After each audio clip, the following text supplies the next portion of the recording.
Andray ny tena koa ny ambasadran'ny Josoa no miarabantsika rehetra mampandroso an'izao fampianarana izao indray. Anio antsika dia anaraka ny lalana voalohany amin'ny fampianarana izay mitondra ny lohateny hoe tsy natao an'ny efa-firenena ny didy folo sy ny lalàna Mose zany, tsy natao an'ny efa-firenena. Izay no iarahantsika eto indray androany. Lalana voalohany ny fampianarantsika ny amin'ny teny ity izay mitondra ny lohateny hoe tsy natao an'ny efa-firenena ny didy folo dia ny mazava azy fahalalana Mose sy koa anatin'izay. Manina moa zany ny lohateny ny tandemena avy hatrany hoe tsy natao any efa-firenena, satria tena misy lalàna mihitsy milaza fa natokana ho an'ny zanak'Israely irery ihany izany didy folo sy lalàna Mose zany. Inge vakitsika avy hatrany hoe ny antony nahatonga ny ambasadran'ny Josoa zay ady teny izay dia vakitsika ny ten'Andriamanitra araka ny voasoratra ao anatin'ny Sefer Torah moa zany ho an'ny Jiosy ary ny Baiboly raha amintsika afa-firenena. Dia vakitsika eo amin'ny Exodosy toko fahasivy ambin'ny folo eto milaza hoe natokana ho an'ny zanak'Israely ilay fanekena zany. Exodosy toko fahasivy ambin'ny folo andin'ny fahasivy ambin'ny folo toko fahasivy ambin'ny folo zafady na fa diso kely izy. Ie, leo vakitsika toko fahasivy ambin'ny folo dia andin'ny fahatelo vakitsika avy hatrany. Exodosy toko fahasivy ambin'ny folo andin'ny fahatelo ka hatramin'ny fahadimy. Ary Mose niakatra ao amin'Andriamanitra dia niantso azy Iavà tao tendrombohitra ka nanao hoe izao no lazainao amin'ny taranak'i Jakoba sy ambaranao amin'ny zanak'Israely. Ianareo efa nahita izay nataoko tamin'ny Egiptiana sy izay nitondrako anareo tamin'ny ilatry ny voromahery ary ny nampahakanesako anareo aty amiko. Andin'ny fahadimy, ko ankehitriny raha iaino ny feoko tokoa ianareo ka hitandrina ny fanekeko dia ho rakitra soa ahy mihoatra noho ny fihena rehetra ianareo. Fahy ny tany rehetra. Io tenin'Andriamanitra io zany dia milaza mihitsy ny mazava be raha vetsika io hoe ho lazaina ho amin'ny zanak'Israely ny fanekena. Eto moa zany amin'ny andin'ny fahadimy hoe raha hitandrina ny fanekeko ianareo. Io asiko tsipika io izy io. Raha hitandrina ny fanekeko ianareo. Zany izy zany hoe misy fanekena zany men'Andriamanitra ho an'ny zanak'Israely natokana ho an'azy irery. Dia io fanekena io tsinona fa ny didy folo izy io raha vaketsika kely arikatra amin'ny andin'ny fahatelo. Ary Mose niakatra ao amin'Andriamanitra dia niantso azy Iavà tao tendrombohitra ka nanao hoe izao no lazainao amin'ny taranak'i Jakoba.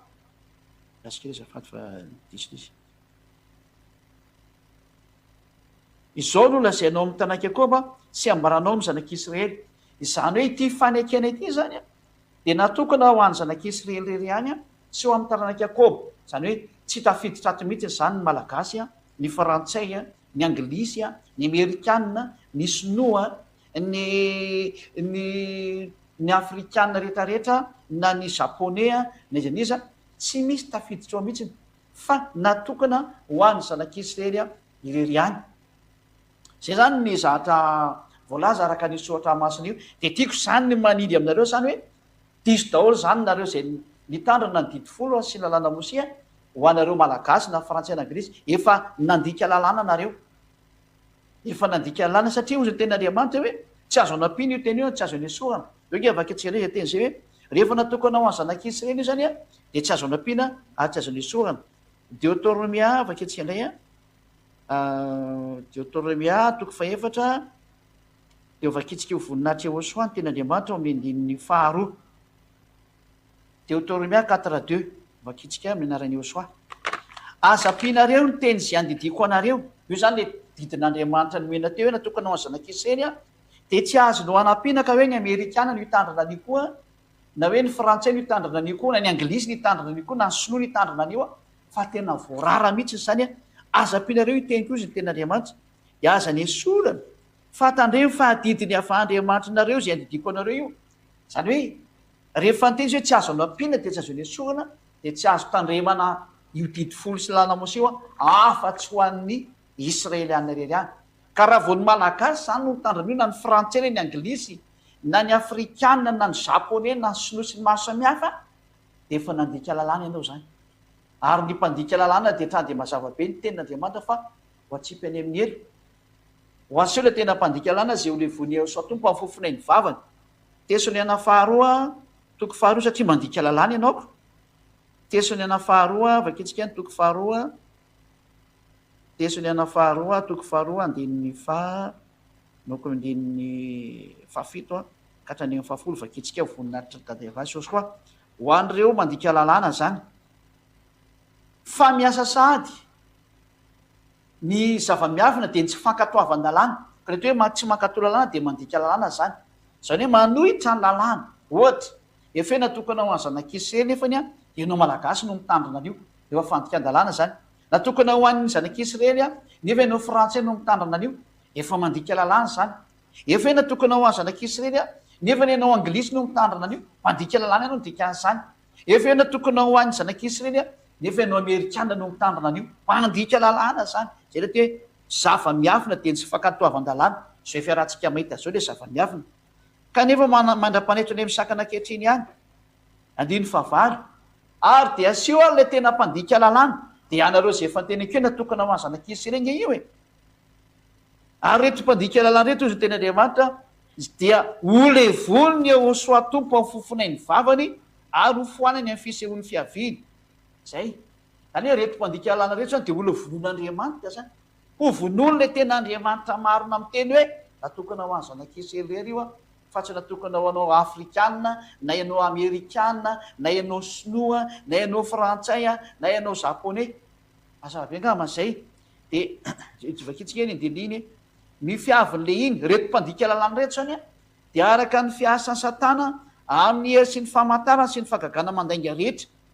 zany hoe reto mpandika lalàna reto ohatrany hoe frantsay mitandrina didifolo na amerikana mitandrina didifolo na afrikana mitandrina didifolo na sinoa mitandrina didifolo ohatra zany a dia mpanao fagagana reo miasa araka ny satana ireo izy io ary tena manao fagagana mandainga io zy ny tena Andriamanitra ary andin'ny fahafolo dia zao a ary famitana momba ny tsy famarina ho an'izay ho very any olona voafetaka daholo zany no mandeha amin'ny lalana mitandrana didifolo iny ho an'izay ho very satria tsy mandray ny fitiavan'Andriamanitra fitiavana ny famarinana zay namonjena azy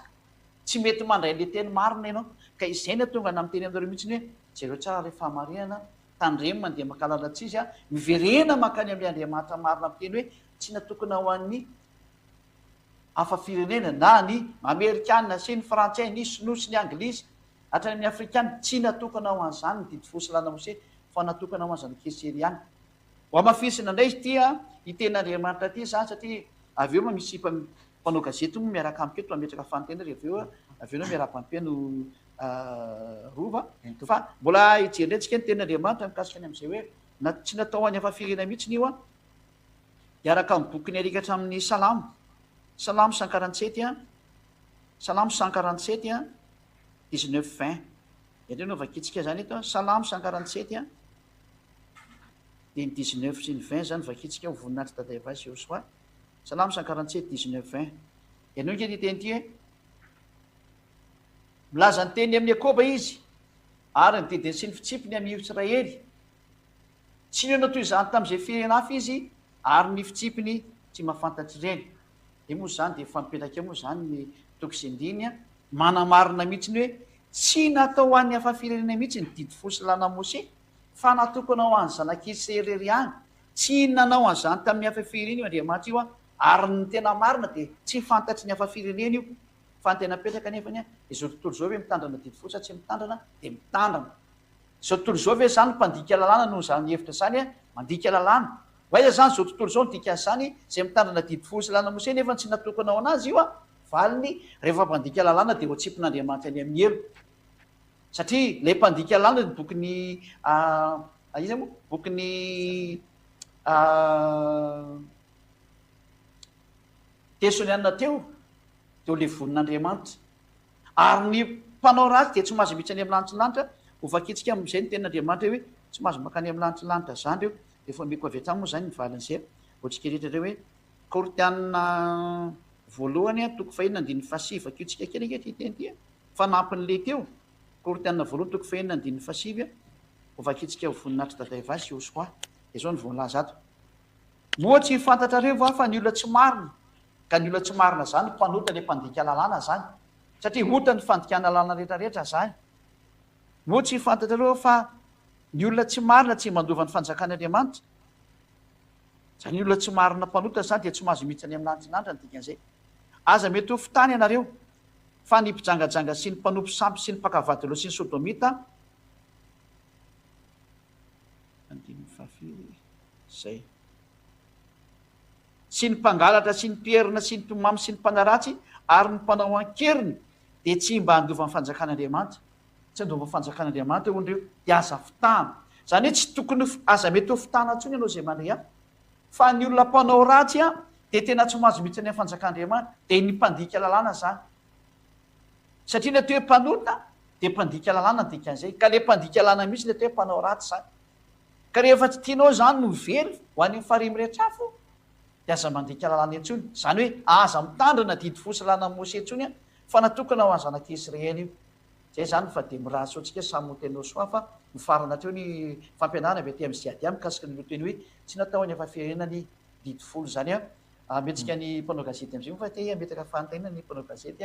amin'izao fotoana zao somary nanova fihetsika ina ndraiky fihetsika ity satria mba hatonga le fampianarana ho aingina hipakany amintsika dia natao an'izao izy mba hoeniny zao tontolo zao hoeniny malagasy hoeniny afa-firena rehetra hoe aza mandeha makany amin'ozy intsony fa miverena am'zay makany amin'ny marina. De menanao am'izay ny fanontaniana rova miarabanao aloha ho an'ny mpiainotsika zany ianao ya voalohanteny miaraban'ny ambasador Masoa Ziady ary miarabantsika rehetrarehetra mpiaino any atokantrano any sy mpijery izao radio télévision HFF izao. Ya mazava tsara ambasadeur le hoe ninona ny antony fa maninona tsy maintsy hoe natao any zanak'Israely rery ihany zany le didy folo fa fanontaniana mipetraka hoe ahoana indray zany mahakasika an'le voalaza ao amin'ny baiboly zay voalaza ao amin'ny Isaia toko fahelina amby 20 andiny fahelina sy ny fafito zany hoe zay milaza hoe ny hafa-firenena mitandrina ny sabata kanefa ny ianao ny teny teo hoe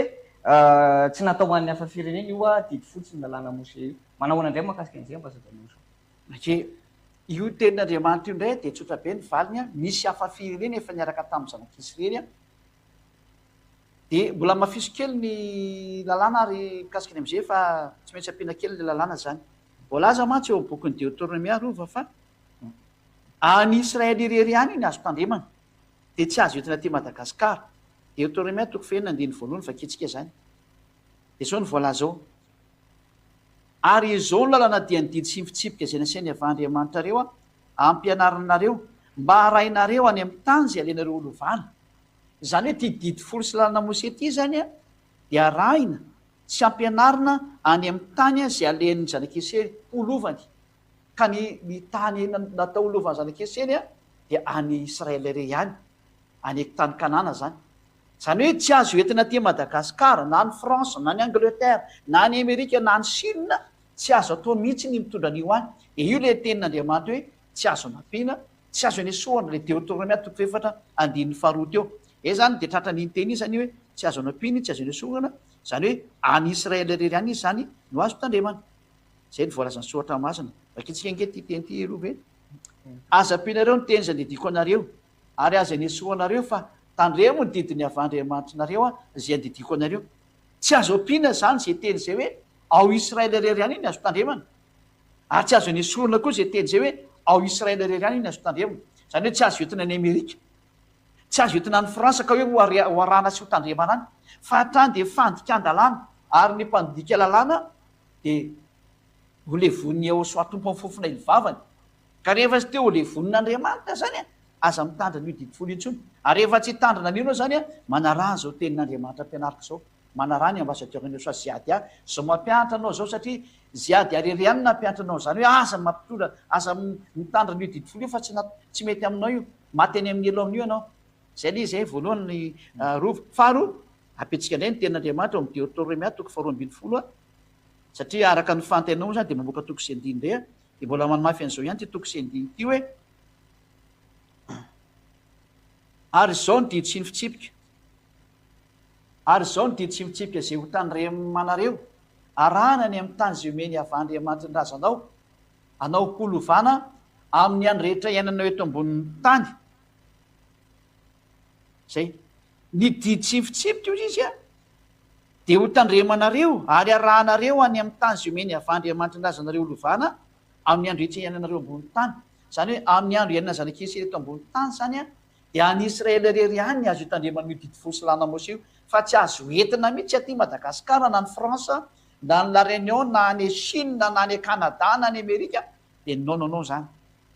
tsy azo entina any amin'izany toerana zany fahalalana io dia ozy ianao hoe maninona zany ny ten'Andriamanitra ny teny an'izay aloha vaketsika ilay ten'Andriamanitra ny menao teo a Isaia metsika ilay toko sy andininy vakinao teo zany a Isaia toko fahaenina amin'ny dimapolo a dia miara mijery an'izay tokoa ilay mpiaina dia andiny manoko andininy fahaenina hatramin'ny fafito eo zany dia zao tokoa ny vakiny ary ny hafa firenena izay efa manaiky ho any avà mba hanompo azy sy ho tiany anarany avà mba ho mpanompony dia izay rehetra mitandrina ny sabata ka tsy manao zotsy masina sady mitana ny fanekeko eto koa zany dia sady mitazona ny fanekena ny vanina izy a le nyresantsika izy a dia didi folo sy lanamoseza ary mitandrina sabata dia zao dia hoentiko ho any an-tendrombohitry masina ka mifalika ao an-tranoko fivavahana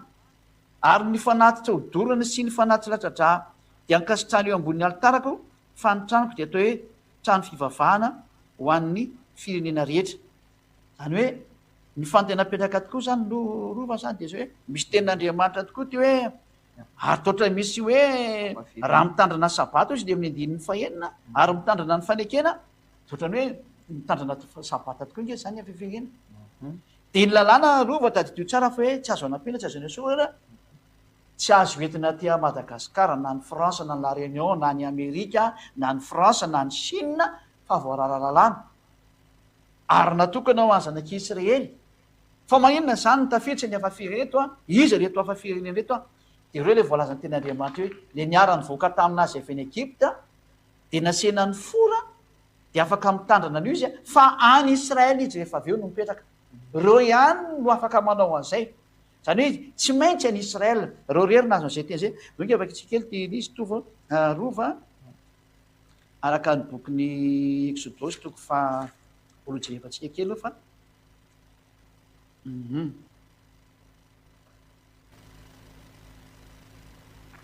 Exodosy toko faharoa ambin'ny folo vakitsika ao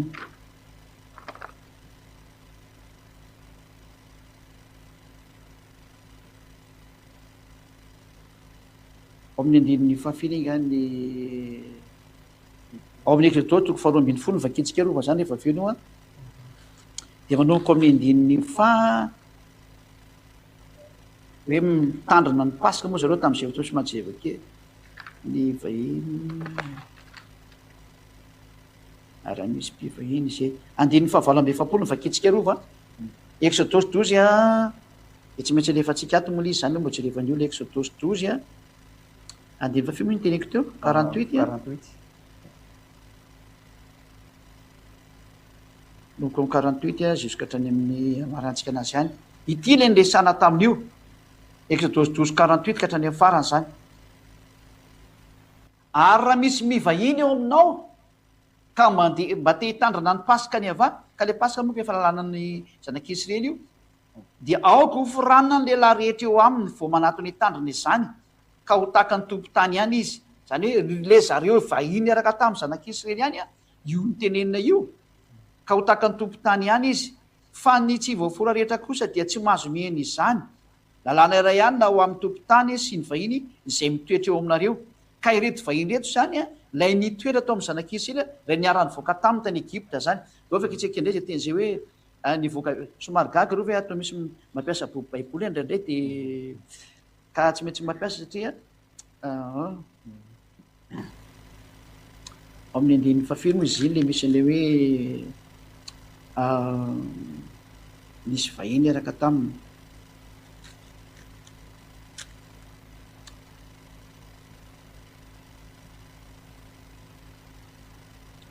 zay ao amin'ny Exodosy 12 a 37 ny vakitsika rova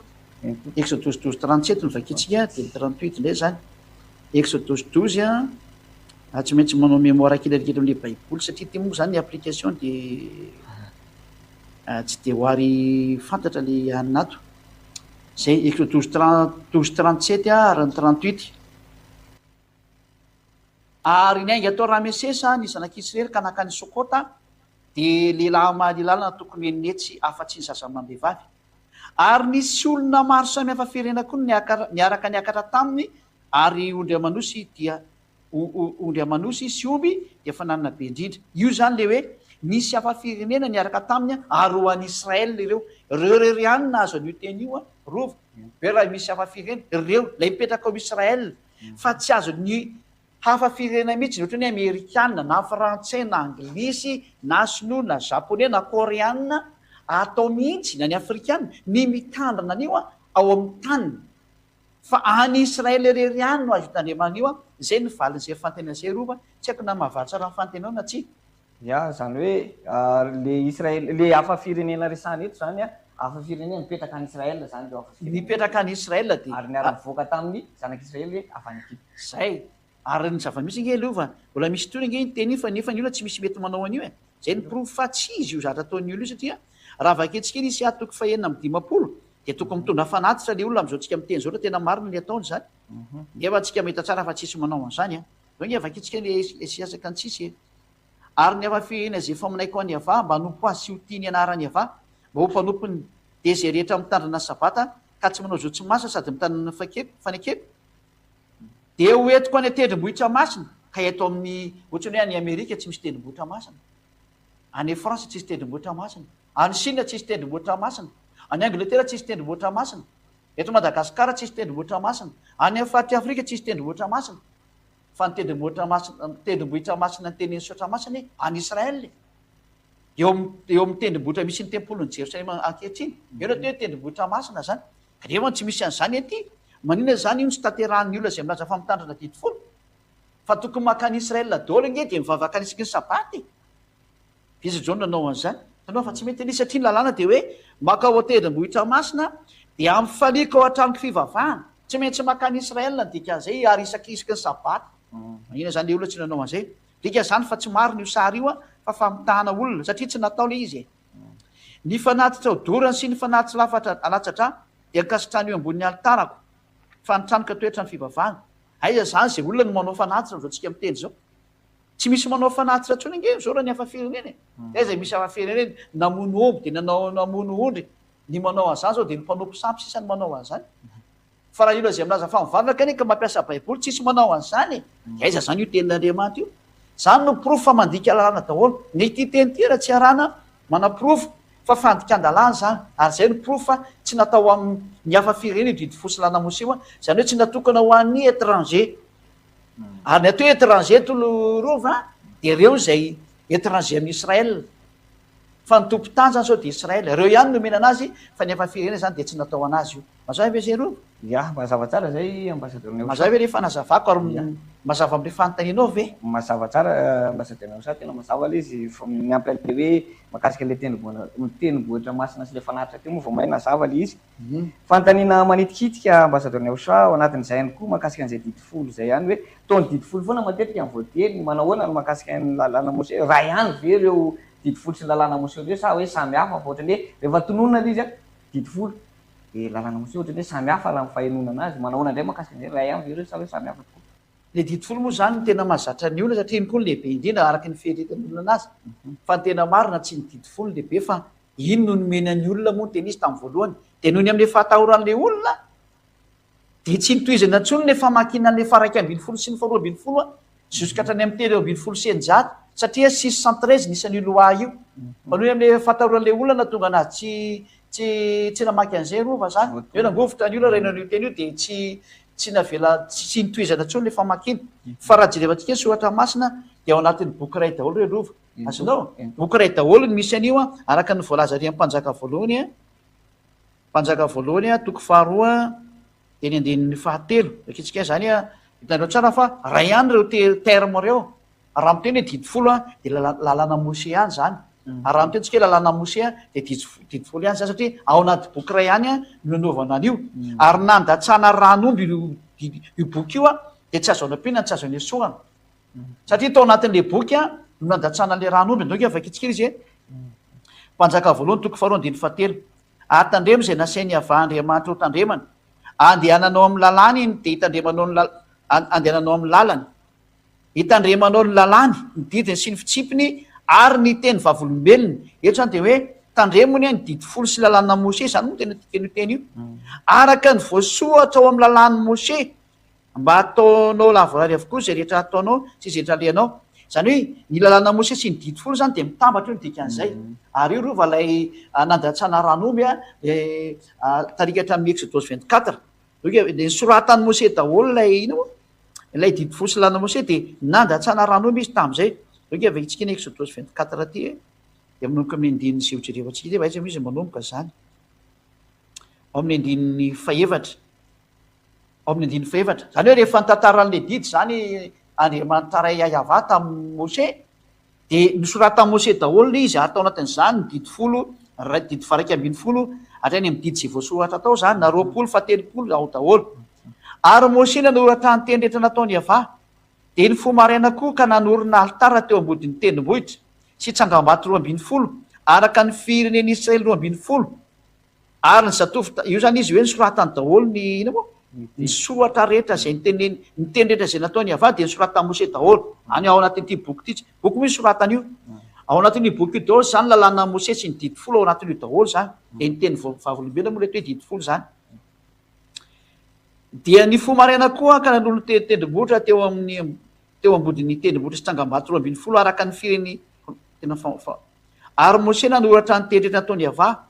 de ny fomaraina koa ka nanorina altara teo ambodin'ny tendrombohitra sy tsangambato 12 araka ny fireny Israely 12 ary ny zatovy tamin'ny zanak'Israely ny rahiny de nitondra fanatitra dogany ireo ka namony vatotrombo-lato fanati-pihavana ho any Yahva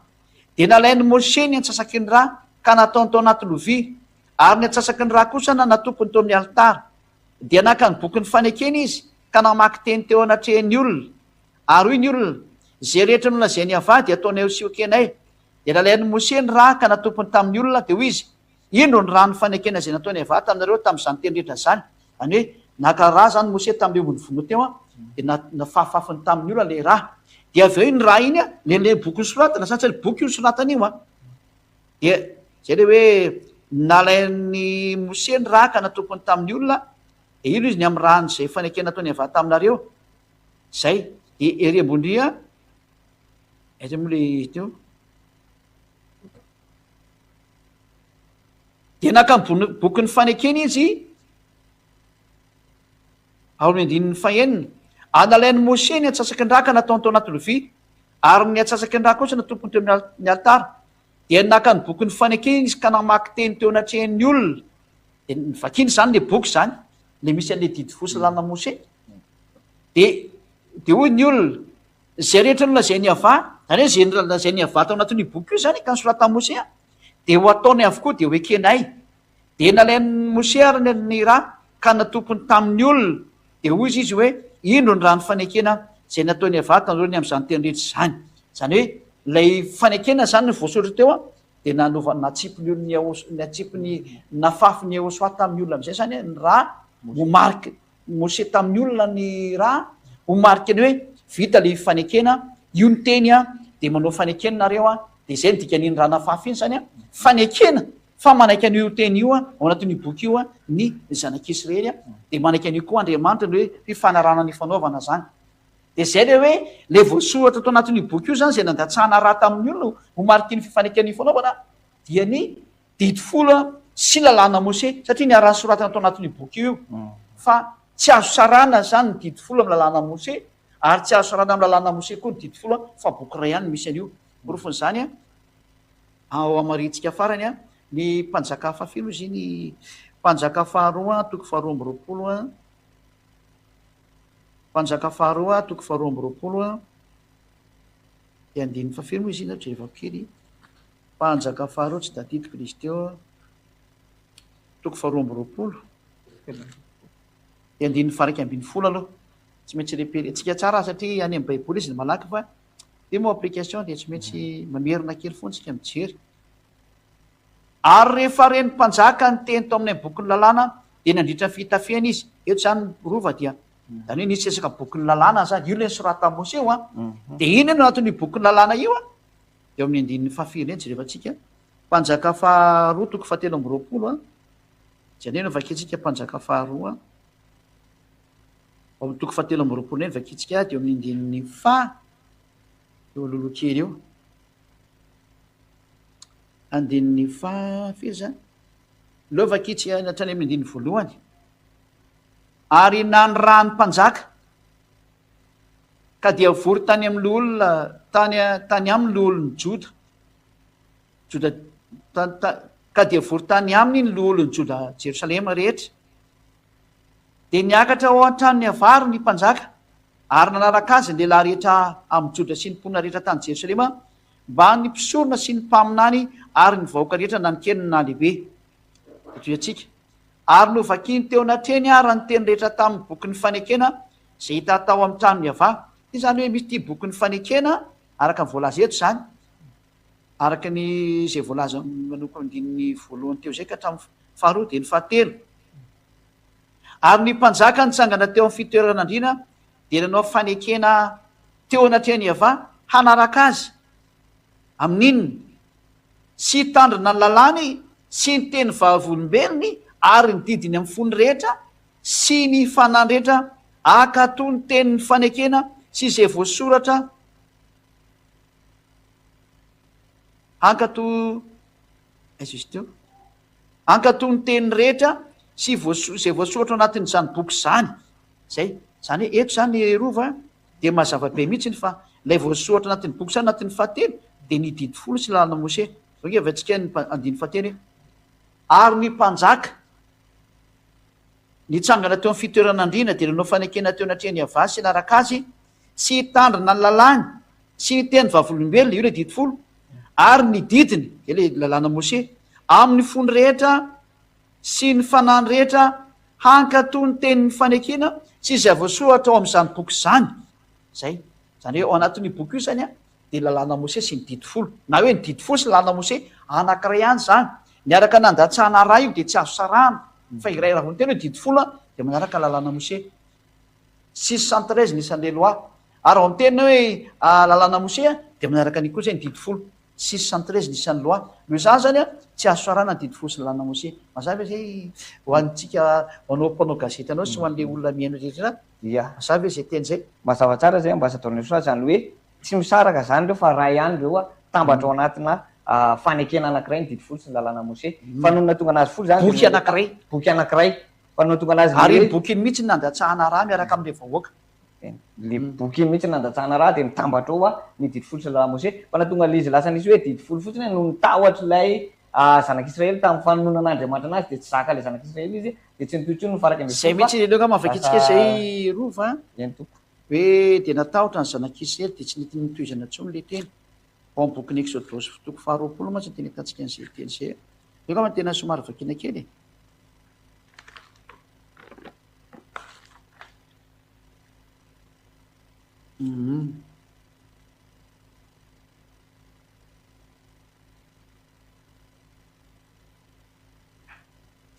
Exodosy toko faharoapolo mavakitsika manoko andininy valo ambin'ny folo no vakitsika Exodosy 20-18 anamarinako azay tena hoe teo zany na tonga n'io teny io a nijanona Exodosy toko faharoapolo manoko andininy valo ambin'ny folo satria natahotra ny olona dia tsy navela ny teny intsony izy zay nanoko andininy valo ambin'ny folo ary ny vakitsika ary ny olona rehetra raha nandre ny kotrokorana sy ny feony anjomara sy ary nahitany ela tsy ny tendrombohitra ny voatsetroka ary noho ny nahita zany ny olona dia torakovitra izy ka nijanona teny lavitra teny andiny fahasivy folo dia hoy izy tamin'ny Mose aoka ianao ihany no hiteny aminay dia mihaino izay fa aza Andriamanitra no miteny aminay fa andreo maty izay zay le izy zany dia nanomboka teo zany a dia tsy nitohitsony le teny fa nijanona dia zay na tonga Mose niakatra anankiray tendrombohitra am'izay dia nomena anazy amin'izay nitohy n'le teny voatery niakatra tena tendrombohitra zany Mose nandray ny teny faraiky ambin'ny folo faharoa ambin'ny folo fa teny tokony hitohy ihany io fa noho ny amin'le tahotra anazy an'zareo dia voatery najanona teo amin'ny fahafolo zay ny marina fa tokony hitohy lavabe io a fa zay ny antony hoe no natonga n'le tahotra dia najanona le izy dia zao nge vakitsika nitohy ny andininy faharoapolo dia hoy Mose tamin'ny olona aza matahotra fa tonga Andriamanitra mba izahatoetra anareo ary mba eo anatrehany tavanareo ne ny fatorana azy mba tsy anotanareo zay dia nijana teny lavitra teny ary ny olona fa Mose kosa nanakaiky ny Azipito zay nitoeran'Andriamanitra ary andiny faharoa amby roapolo ary hoe avà tamose izao no lazanao amin'ny zanak'Israely ianareo efa neta fa tany an-danitra no tenenako taminareo zay de mitohy am'izay le lalàna za manomboka eo zay izy vanomboka nytohina nomeny le lalàna am'izay mazava hoe zay rova fa noho ny am'le tahotra ny zanak'Israely de tsy niditra ntsony Andriamanitra ny teny vatana tamy fa mose am'izay no nresaka tamin'ny vetrany am'izay mazava hoe zay ia mazava tsara ambasadorny aosa le fanazavana zany hoe tambatra anankiray ihany reo dity folo sy ny lalàna mose reo zany anankiray ihany de mazava ihany koa fa hoe tsy natao hoan'ny hafa firenena moa le araka fanazavana teo aloha lay dity folo sy ny lalàna mose de fantany mipetraka ambasadorny aosa sady manitikitika ny hoe raha tsy natao hoan'ny hafa firenena ny dity folo sy ny lalàna mose inona zany no lalàna hoan'ny hafa firenena ny lalàna hoan'ny hafa firenena de efa nomena atsika Yahosoa araka ny voalaza ao Misia 42 io vakitsika ity Misia 42:6 ny vakitsika angaminy aloha efa nolazain'ny mpaminany fa misy lalàna ho atsika zany Misia zay zao ampianarin'ny ambasadorny sasiady azy zao Misia 42 ao amin'ny andininy fahenina izao iava efa niantso anao tamin'ny famarihana sy ny tantana ny tananao ary aro anao ka nomenao fanekena ho an'ny olona ho fanazavana ny jentilisa de io zany de ao andiny fafito ampahiratra ny masony jamba ary amoaka ny mpifatitra hiala ao an-trano maizina ary zay mipetraka ao anatin'ny maizina ao amin'ny maizina hiala ao an-trano famatorana any eto zany de misy mpamonjy ho avy zany dika zay ary izy ny anome izy lasa ho fanekena ho an'ny olona araka ny voalaza ary ho fanazavana ny jentilisa raha vakitsika tsara eto hoe hiaranao ka hitatana anao iantso anao tamin'ny famarihana sy ny zao iava efa niantso anao tamin'ny famarihana ary ny tantana ny tananao ka hiaro anao ka hanomenao fanekena ho an'ny olona ho fanazavana ny jentilisa de zany le sary ho lasa tonga zany ny fanazavana ny jentilisa ary io le voalaza ny ten'Andriamanitra rikatra misy 42 hoe misy olona io tonga hitondra an'io ary io zao ampianariko zao Isia 42:1 ary ny 4 rehefa avy eo indro ny mpanompo zay tantanako lay voafidiko tsy atsitraky ny foko napetraka to aminy fanako hamoaka fitsipika ao any jentilisa izy misy fitsipika ao lefa ny amin'ny jentilisa zany ary voalaza ao amin'ny andininy faevatra fa any amin'ny nosy ny voan'io lalàna io andiny faevatra tsy ho reraka nao kivy izy mandra-panoro ny rariny amin'ny tany ary ny nosy andry ny lalàna zany hoe any amin'ny nosy ny azahonan'io lalàna io de zao lalàna hitanareo zao io lalàna io nampianariny ambasadornosy anareo zay aty ary zay nanaraka an'io lalàna io atandiavaka amin'ny fahotana ary tsy nanota intsony io lalàna io natao hoe lalàna ny Yahosoa le fanekena vaovao aotsika riva amaky an'le teny atritsika nahita to hoe fanekena de vakitsitsika am'izay hoe ty le fanekena vaovao ty raha vakitsika ao amin'ny bokyny Jaona 12 Jaona 12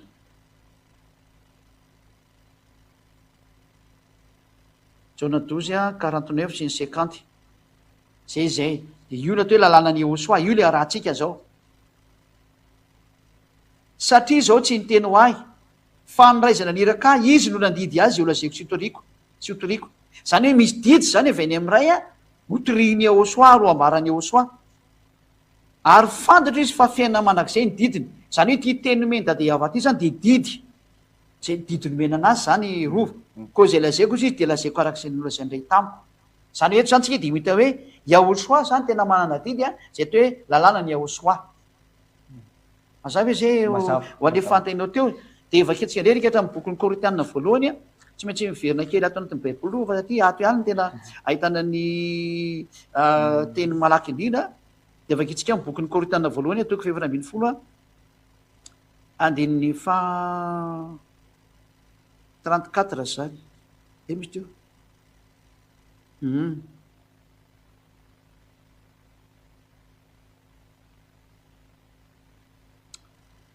izy misy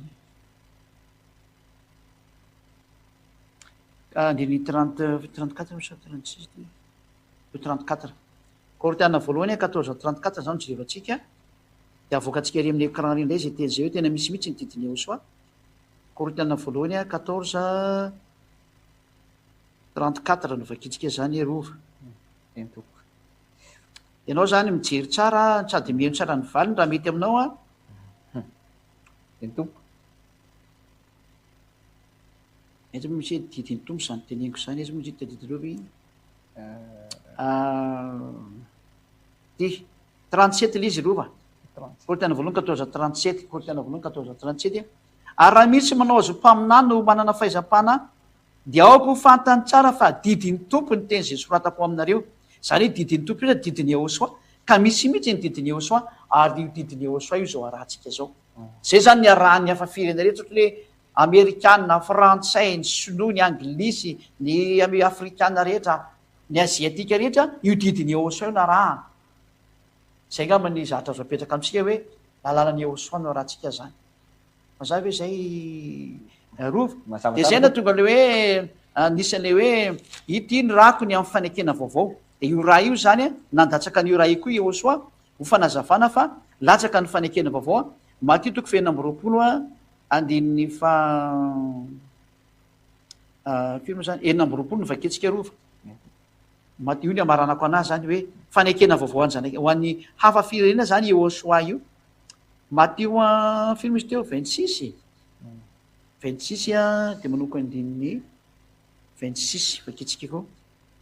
manoko andininy 26 ary zay ny amaranantsika anazy angambany am'izay valiteny zay rova ity le fanekena ty ary nandatsahana raha le izy ny teny Yehosoa koa zany nandatsahany rahany ary raha mbola ninana izy de nandray mofy Yehosoa ka noho ny efa nisaotra izy de novakiny ka natolo ny mpianatra de ho izy raiso fany fa ity ny tenako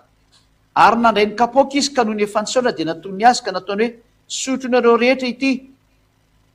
fa ity ny rako de ny amin'ny fanekena zay latsaka ao am'maro ho famelan-keliko na ny atao hoe fanekena vaovao io zany le hoe Yehosoa koa nandatsaka ny rany am'le fanekena vaovao zany hoe misy fanekena roa samy nandatsana raha eto zany de ny fanekena didifolo nandatsana ranomby hitatsika teo ary ny fanekena vaovao ny raha nandatsana ny rany Yehosoa misy raha roa samy hafa reo zany dikan'izay fanekena roa samy hafa ary zay le hoe hoany zanak'Israely de le nandatsana ranomby nomena anazy de ny didifolo sy lalàna Mose le ho an'ny hafa firena kosany de ny rahan'ny Yehosoa nomena azy de ny lalànan'ny Yehosoa raha misy mampitambatra an'io zany de mampifangaro ny rahan'ny Yehosoa amy ranomby zava-dozy zany tsy azo atao mampitambatra an'io fanekena samy manana ny azy tahaka ny hoe lalam-panorenana ina moa filazandreny amin'ny teny frantsay constitution loi constitutionnelle tsy azo atao mampifangaro ny loi constitutionnelle ny frantsay tsy azonao fangaro amin'ny loi constitutionnelle ny japonais ohatran'izay izy io ka rehefa ny Israel de ny Israel rehefa ny Yehosoa de ny Yehosoa ho any efa firenena mazava hoe zay ny fanazavana zay rova tena mazava tsara mba azo ataony Yehosoa fa fantanina kely farany angamba ny farany kely izy hoe raha ohatra raha zany ka hoe natokana ho an'ny Israeliana zany didifolo sy lamose ho an'ny hafa firenena ny lalàna Yehosoa manahoana zany Israeliana hoe mitandrina ny lalàna Yehosoa iny koa sa hoe ampy anazy le didifolo sy lamose sa izy zany fantanina kika farany koa ny zanak'Israely raha teo vonjena de miala amy didifolo sy lalàna Mose ary makany amin'ny Yehosoa zay satria zany ny lalàna Mose de natokana ho any zanak'Israely rery ihany fa rehefa iaraka amin'ny Yehosoa izy de manaraka ny Yehosoa ary mitandrina lalànan'ny Yehosoa fa raha vao zany de tsy mety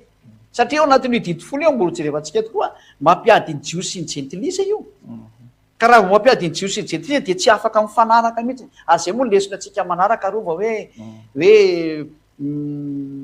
rava ny didifolo sy lalàna Mose de naninona rahantsika amin'ny lesona manaraka fa zay olona ato Israela zany teo vonjena de manatona ny Yehosoa ary tsy mitandrina didifolo tsony satria tsy mety le izy